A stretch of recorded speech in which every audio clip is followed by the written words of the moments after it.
بنائے تھے؟ مدینے کے سارے گھر ازواج مطہرات کے یہ کس نے بنائے تھے؟ میرے نبی نے۔ لیکن میرے نبی نے اپنی وفات سے پہلے سب کو ملکیت کر دی، یہ تو ساڑھے ہو گئے، اس لیے یہ صدقہ نہ ہوا، ورنہ نبی کا سارا مال کیا ہوتا ہے؟ صدقہ ہوتا ہے۔ جو نبی چھوڑ کے جائیں وہ اللہ کے راستے میں کیا ہوتا ہے؟ لیکن یہ گھر صدقہ اس لیے نہیں ہوئے کہ میرے نبی نے اپنی زندگی میں اپنی بیویوں کی ملکیت کر دی تھی کہ تم ان کی مالک ہو۔ وَقَرْنَ فِي بُيُوتِكُنَّ، اپنے گھروں میں ٹکی رہو۔ یہ کیوں حکم دیا ہے گھروں میں ٹکی رہنے کا؟ باہر نکلو گی بغیر ضرورت کے تو خطرات ہیں۔ تے ساڑیاں عورتاں ہن چپ کر گئے ہو، ساڑیاں عورتاں یہ پچھلے دیہڑے عورت مارچ ہویا اسلام آباد وچ، آپ تو بچے ہوئے ہیں اللہ کے فضل و کرم سے، وہاں دیکھیں کیا حالت ہوئی ہے۔ عورت مارچ، عورتیں نکلی ہیں باہر، دوپٹے نہیں تھے سر پر، سینہ باہر نکلا ہوا۔ اللہ، یہ پاکستان، تم کہتے ہو پتہ نہیں مہنگائی کیوں ہوندی ویندی، ہاں کیوں نہ ہو، یہ تم نے پاکستان کی حالت کیا بنائی ہے، تم نے پاکستان کے ساتھ سلوک کیا کیا ہے۔ پاکستان دین کے نام پہ بنا ہے اور یہ لا الہ الا اللہ کی بنیاد پہ بنا ہے، اور اس بنیاد پہ بنا ہے کہ یہاں کون سا نظام نافذ ہوگا؟ بولے بولے مجھے، میری طرف، کون سا نظام نافذ ہوگا؟ پاکستان کا مطلب کیا؟ لا الہ، بولے لا الہ الا اللہ۔ یہ قرآن ہے میرے ہاتھ میں، پاکستان کا مطلب اگر لا الہ الا اللہ ہے تو لا الہ الا اللہ کی بنیاد قرآن ہے، اور قرآن کا حکم یہ ہے وَقَرْنَ فِي بُيُوتِكُنَّ، اے نبی کے گھر والیوں اپنے گھروں میں ٹکی رہو، اپنے گھروں میں ٹھہری رہو۔ اور پاکستان کی عورتیں کہتی ہیں ہم اپنے حقوق لینے کے لیے باہر نکلیں گی، بازاروں میں آئیں گی، سڑکوں پہ آئیں گی، اور جو بے حیائی کے تماشے وہاں لگے ہیں، آپ نے شاید وہ منظر نہیں دیکھے، سوشل میڈیا نے وہ منظر دکھائے ہیں کہ جن جن رستوں سے وہ عورتیں گزر رہی تھیں، وہاں جو درخت تھے ان پہ نوجوان لڑکوں نے، مردوں نے ایسے ایسے جملے لکھے تھے، الامان والحفیظ، تم میری ہو، میں تم سے محبت کرتا ہوں، تیرا جسم میری مرضی۔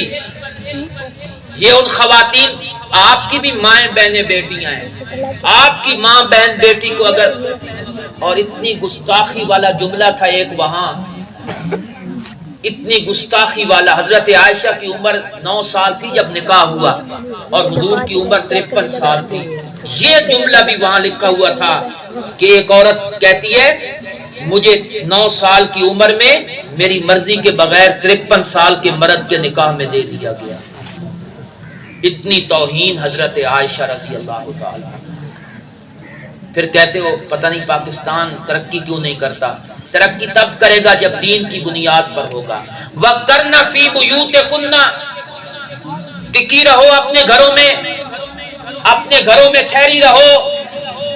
وَلَا تَبَرَّجْنَ تَبَرُّجَ الْجَاهِلِيَّةِ الْأُولَى، اور جاہلیت والا زیب، سنگار، خوبصورتی، ایسی خوبصورتی اور ایسا زیب و زینت کہ جس کو دیکھ کر لوگوں کا دل تمہاری طرف مائل ہو، اس طرح کے کام نہیں کرنے۔ تیز خوشبو نہیں لگانی کہ خوشبو کا اثر مردوں تک پہنچے، پاؤں میں وہ پازیب نہیں پہننی، وہ زیور نہیں پہننا کہ زمین پہ مارا جائے تو چھن چھن کی آواز آئے، ایسا زیب و زینت نہیں کرنا۔ اپنے گھروں میں ٹکی رہو۔ وَأَقِمْنَ الصَّلَاةَ، نماز قائم کرو، زکوٰۃ دو، اللہ اور اس کے رسول کی اطاعت کرو۔ یہ کہہ کر نا آگے اللہ کہتے ہیں جب یہ کام کرو گی تو اللہ تمہارے دلوں کی گندگی کو دور کر کے اللہ ایمان کی نفاست عطا فرما دے گی۔ دین کن چیزوں کا نام ہے؟ قرآن۔ یہ دین آئے گا اس ذریعے سے۔ اور اگلی بات وَاذْكُرْنَا مَا يُتْلَى فِي بُيُوتِكُنَّ مِنْ آیَاتِ اللَّهِ، اور جب تم گھروں میں اکیلی بیٹھی ہو اور تمہارا کوئی کام نہ ہو تو فارغ ہو کے نہیں بیٹھنا۔ یا اللہ کیا کرنا ہے؟ فرمایا نبی جو آیتیں پڑھ کے سناتا ہے انہی کو دہراتی رہو۔ جو نبی نے تمہیں آیتیں پڑھ کے سنائی ہیں انہی آیتوں کو پڑھتی رہو اور اللہ کی یاد کرتی رہو۔ میرا موضوع یہی تھا کہ نبی کا کام کیا ہے کہ وہ لوگوں کو کیا پڑھ کے سنائے۔ وَيُعَلِّمُهُمُ الْكِتَابَ، اور انہیں کس کی تعلیم دے؟ کتاب کی باتیں سکھلائے، کتاب کی تعلیم دے، قرآن سکھلائے، قرآن کی تعلیم دے، قرآن کی آیات کا مطلب بتلائے، قرآن کے معانی بتلائے۔ میرے نبی نے بتلائے یا کوئی نہیں بتلائے جی؟ صحابہ نے سیکھے یا نہیں سیکھے؟ والحکمہ، اور دانائی کی باتیں سکھائے۔ حکمت کا معنی کیا ہے جی؟ یہ کیا ہے دانائی کی باتیں؟ قرآن تو الگ ہو گیا، حکمت الگ ہو گئی۔ یہ کیا ہے حکمت؟ احادیث مبارکہ۔ بولیں کیا ہے؟ احادیث مبارکہ، میرے نبی کی زبان سے نکلے ہوئے لفظ، میرے نبی کی زبان سے نکلی ہوئی حدیثیں، میرے نبی کے ارشادات، میرے نبی کی باتیں جو میرے نبی اپنی امت کو سکھاتے ہیں، یہ حدیث ہے۔ کتنی چیزیں ہو گئیں؟ 3۔ بولے کتنی ہو گئیں؟ 1 آیت پڑھ کے سنائے، نمبر 2 قرآن کی تعلیم دے، سکھلائے، اور تیسری چیز ہے حکمت اور دانائی کی باتیں بتلائے۔ حدیث، یہاں کوئی ایسے لوگ تو نہیں بیٹھے جو حدیث کا انکار کرتے ہیں؟ کوئی نہیں ہے، اللہ کرے نہ ہو جی۔ ایک طبقہ ہے کہتے ہیں حدیث کی کوئی ضرورت نہیں، ہمیں حدیث کی کوئی ضرورت نہیں ہے، ہمارے لیے کیا کافی ہے جی؟ قرآن۔ اپنے آپ کو بڑا محبت کرتے ہیں قرآن سے۔ قرآن سمجھ ہی نہیں آتا جب تک حدیث ساتھ نہ ملائی جائے۔ اور لوگوں ہڈالی والوں، ایک جملہ اپنے دل پر لکھ لینا، ہم نے تو قرآن مانا ہی تب ہے جب میرے نبی نے فرمایا ہے۔ حدیث پر اعتماد نہیں تو قرآن پر بھی اعتماد ہے۔ یہ کس نے بتلایا ہے کہ اقرا بسم ربک الذی خلق؟ یہ میرے اوپر وحی آئی ہے، یہ فرشتہ لے کے آیا ہے، یہ رب نے کہا ہے یا میرے نبی نے فرمایا ہے؟ تو حدیث کے بغیر تو قرآن پر بھی ایمان کوئی نہیں ہے جی۔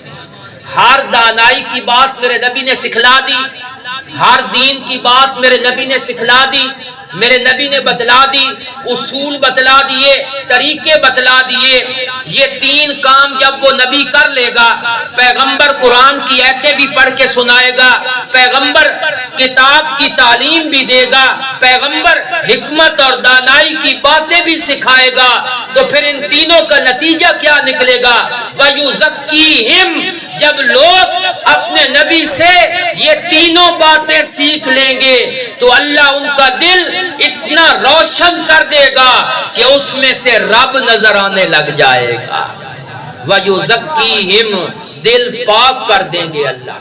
دل کیا کر دیں گے؟ پاک کر دیں گے۔ پیغمبر دین کی تعلیم دے گا اور دل کیا ہو جائیں گے؟ آج کل دلوں کو پاک کرنے کی ضرورت ہے یا نہیں ہے جی؟ آج سب سے بڑی خرابی کہاں آئی ہوئی ہے؟ دلوں میں۔ قانون بڑے ہیں، نظام نہیں بدل رہا، قانون بڑے سخت ہیں، برائی ختم نہیں ہو رہی۔ اچھا میں ایک بات کرنے لگا ہوں، اچھا ایک بات کرنے لگا ہوں۔ ہر بندہ ڈسکس کرتا ہے کہ معاشرے میں برائی پھیل گئی ہے، برائی پھیل گئی ہے، بڑھتی جا رہی ہے، بڑھتی جا رہی ہے، مسائل پہ ڈسکس ہوتی ہے۔ کبھی کسی نے حل پہ بھی بات کی ہے کہ اس کا حل کیا ہے؟ یہ بات کوئی نہیں کرتا۔ ڈاکٹر کون سا اچھا ہوتا ہے؟ جو صرف مرضیں بتائے یا صاف نسخے بھی بتلائے؟ اور صرف مرض بتا دے تو وہ کامیاب ڈاکٹر ہوتا ہے؟ تو میرے قرآن نے حل بھی بتلایا ہے کہ معاشرہ پاک ہوگا 3 طریقوں سے، جب قرآن کی تعلیم، جب قرآن کی آیتیں پڑھی جائیں گی اور حدیث مبارکہ سنائی جائیں گی تو معاشرہ پاک ہو جائے گا۔ یہ کام کہاں ہوتے ہیں جی؟ نہیں سکولہ چوندے جی اونچا بولے، ڈرتے کیوں ہیں جی؟ قرآن کی تلاوت کہاں ہوتی ہے؟ مدارس میں۔ تعلیم کتاب کہاں ہوتی ہے؟ مدارس میں۔ حدیثیں کہاں پڑھائی جاتی ہیں؟ مدارس میں۔ مدارس تمہارے محسن ہیں، محسن، انہوں نے تمہیں وہ افراد پیدا کر کے دیے ہیں جو تمہاری دینی ضرورت کو پورا کر رہے ہیں۔ کیوں جی کر رہے ہیں یا نہیں کر رہے ہیں؟ ہڈالی والو اگر آج بھی انقلاب چاہتے ہو اور یہ سمجھتے ہو کہ معاشرہ ٹھیک ہو جائے، معاشرہ پاک ہو جائے، طریقہ وہی اختیار کرنا پڑے گا جو آمنہ کے لال نے بیان کیا ہے۔ اپنے بچوں کو لائیں دین کی طرف، صرف حافظ نہ بنائیں، ان کو عالم بھی بنائیں۔ حفظ کا بڑا ثواب ہے، لیکن اگر عالم بن جائے تو نورن علی نور ہے۔ آئیں علم کی طرف لائیں۔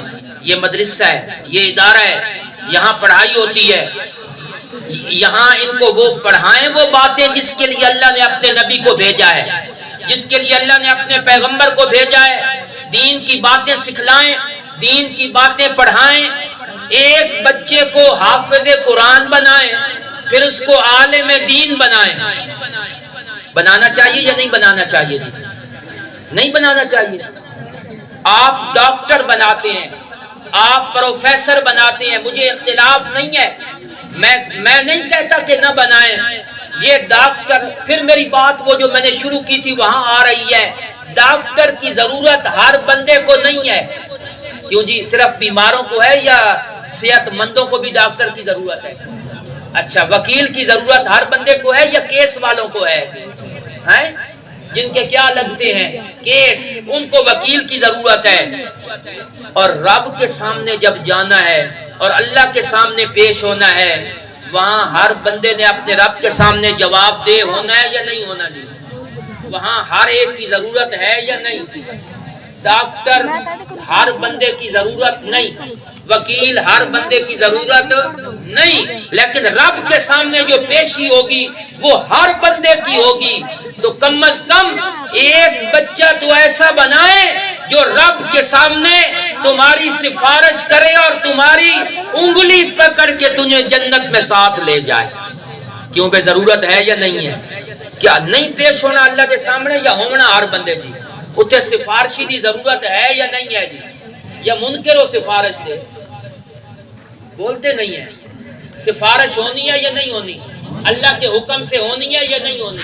حافظ قرآن نے کرنی ہے یا نہیں کرنی؟ کتنے بندوں کی کرنی ہے؟ 10۔ کون سے 10 بندے جن پر جہنم کیا ہو گئی ہے؟ واجب۔ اللہ کہیں گے چن لو اپنے خاندان کے 10 بندے اور ان کی انگلی پکڑ کے لے جاؤ ان کو جنت میں اپنے ساتھ۔ وکیل کی ضرورت ہر بندے کی نہیں ہے، ڈاکٹر کی بھی نہیں ہے، لیکن سفارشی کی ضرورت ہر بندے کو۔ ایک سفارشی بنا دو اللہ کے سامنے، ایک بچہ بنا دو، عالم دین بنا دو ایک بچہ، دین کا علم پڑھے۔ حافظ بننے کے بعد کیا پڑھے جی علم میں ہاتھ نہیں کھڑے کرواتا، یہ جھوٹ بن جاتا ہے۔ دل میں نیت کرے کہ ہم ایک بیٹے کو انشاءاللہ عالم دین بنائیں گے۔